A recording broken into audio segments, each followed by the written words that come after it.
खलीफा ने ट्यूनीशिया एक जज को भेजा। आजकल जज का बड़ा चर्चा है, जिस तरह से फिर अजीब मामला है कि अदालतों के भी कानून के ऊपर तो कायम होता है, और आप में से जिन्होंने शतरंज खेली हो जो हर वक्त विसार के कवानीन बदलने वाली कैफियत हो।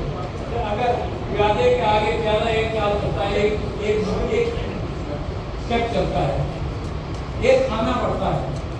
अगर प्यादे के आगे बादशाह नजर आ जाए 10 खानों के आगे भी, तो ये कल कानून बना देंगे, कॉन्स्टिट्यूशन अमेंडमेंट कर देंगे कि प्यादा उस बादशाह को मार सकता है।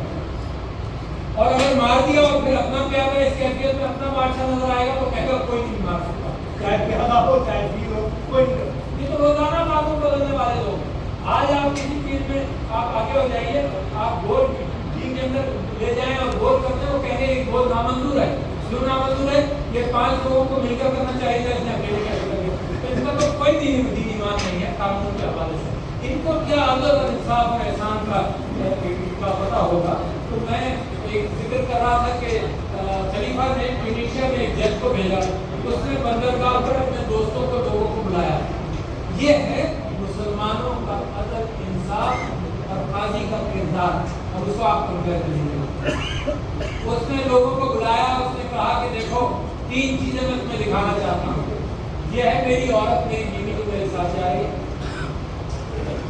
ये है इस डिब्बे के अंदर किताबें हैं जो मैं ले आऊंगा, और इस गठरी के अंदर मेरे कपड़े हैं, तुम देख लो।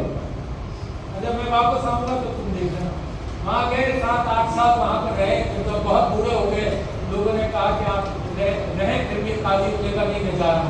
वापस आए, फिर ऐलान किया, लोगों आकर देख लो, वही औरत है, वही माल है गठरी के अंदर, वही कपड़े कुछ वही है, तो बिल्कुल फटकर खत्म हो गए, तो वो रखू की करते रहे, वो खत्म हो गए, वो हैं। और तीसरे ये कि किताबों का जखीरा बढ़ गया। ये होते थे काजी। अच्छा, ये कहानियां इस वजह से कि मुझे और आपको इंस्पायर करें। उन काजियों को, उन यजीदों को सब भूल गए जो एक रात और एक नस्ल के अंदर जुल्म करते थे।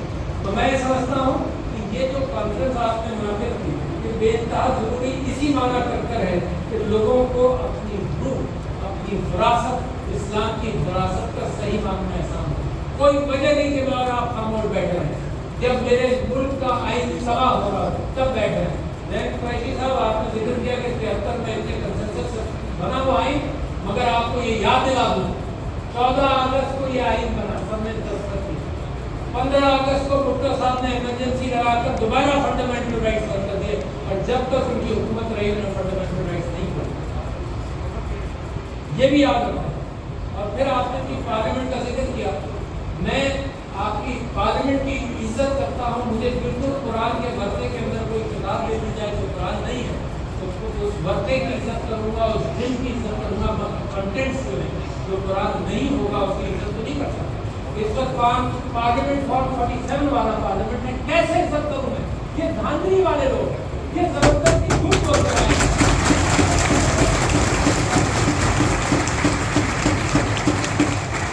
कोई वजह नहीं, ये इस काबिल नहीं है कि ये आइन की तब्दीली, क्या ये इस काबिल नहीं है कि कोई कानून पास कर सके।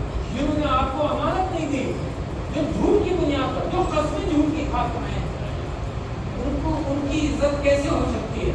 और मैं सिर्फ इस खातिर इज्जत करूँ, जैसे मैं आजकल ये सवाल नहीं कर रहा हूँ, मैं ये सवाल करता हूँ, लोग अगर काजिल फसाद तो से कि पुलिस के मुताबिक आज मुझे ये पता है कि वो मेरे घर में घुसेंगे, सीधे तोड़ेंगे, चोरी करेंगे, ये पुलिस के मुताबिक मुझे पता है। औरतों के दुपट्टे खींचेंगे, औरतों पर जुल्म करेंगे, बच्चियों के साथ बच्चियों को जुल्म करता हुआ दिखाएंगे। अगर पुलिस मेरे घर में आती है तो मैं क्या कानून की पाबंदी करूं और ये कहूं कि मारो, जो चादरें छीननी है छीनो, क्योंकि मैंने अगर तुम्हारे ऊपर हाथ दिखा लिया तो मैं कानून की खिलाफ वर्जी करूंगा? ये मुसलमानों के तो कभी मैं अपना खुद रोकूंगा। और अदल इंसाफ का और वो डिसिप्लिन का और वो कैफियत कि मुसलमान हाथ रोकता था।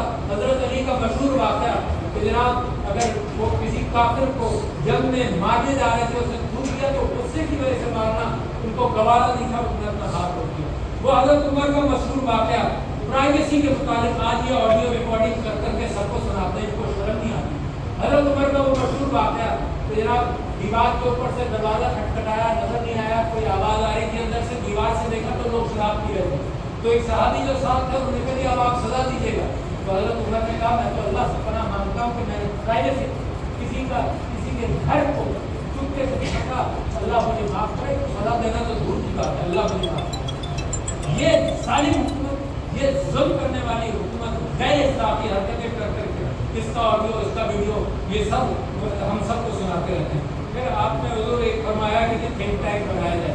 میں نے یہ سوچ کر کہ لوگوں کو کچھ پتہ چلے گا, ایک بڑی اچھی کتاب تھی think again by Paul Adam Grant. اس کے اندر دو چیزیں ہیں کہ اگر کوئی آدمی بڑے عہدے پر پہنچ جائے تو وہ دو چیزیں یاد رکھیں. ایک چیز یہ کہ اس کے اندر یہ انکساری ہو کہ میں اتفاق سے پہنچا ہوں, اللہ کی مدد سے پہنچا ہوں, حالات کی وجہ سے پہنچا ہوں, اور جہاں پہنچا ہوں وہ جگہ مجھ سے اتنی بڑی ہے کہ مجھے اس کے اوپر, جس کو انگریزی میں کہتے ہیں I have to rise for that place. اگر یہ انکساری ہے اس کے اندر تو پھر وہ محنت کرے گا, کوشش کرے گا. اس کو اپنے اوپر زوم ہے کہ میں بدماشی سے پہنچا ہوں, جیسے اب بہت سارے لوگ پہنچے ہیں, ان کو کوئی سیکھنے والا نہیں, زبردستی آ گیا, مندری سے آیا, کسی اور کی چانس تھی, میں نے کسی وجہ سے وہ ریٹائرمنٹ ایج کے حوالے سے میں زبردستی آ گیا, میں چل رہا. ابھی بھی کوشش یہی ہے کہ پھر 2-3 سال مل جائیں. تو اس طرح سے کوئی عزت اس کو دے گی. دوسری بات, اس نے کہا کہ بڑا لیڈر وہ ہوتا ہے جو علم کے لیے اپنے آپ کو کھڑا ہے, اور علم آئے اس کے بعد اعتبار سے بدل جائے. حضرت امام ابو حنیفہ کا بڑا قول کہ میں نے فیصلے کیے ہیں بہت سارے, مگر اگر کوئی قرآن سے میرے نبی کے حدیث سے تمہیں پتہ چل جائے کہ اس کے خلاف بات کی ہے میں نے, تو میرے قول کو پتھر سے مار کر دیں گے. یہ ہے وہ انکساری جو مسلمانوں کے اندر ہوتی ہے. تو یہ میں نے جناب یہ کتاب بھی دی, سب کو دی, بڑے علماء کو دی, کوئی فرق نہیں پڑتا. نہ وہ کتاب پڑھتے ہیں نہ علم جانتے ہیں. عمران خان نے صحیح کہا کہ سارے تو ان پڑھ ہیں, سیکھیں گے کہاں سے, نہ پڑھتے دل میں بیٹھے. اللہ کہتا ہے درگزر کرو, درگزر کرنے والے نہیں ہیں, کہاں سے سیکھیں گے؟ یہ سیکھنے والے نہیں ہیں جب تک ان کو اتار کر اکھاڑ کر تاریخ کے پورے کر کے نہ دیکھیے.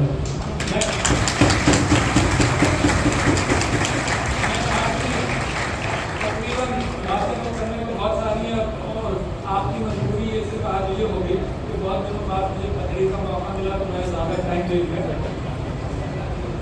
مگر میں 2-3 آپ کے ساتھ ان کی گفتگو کروں گا, آپ ان کی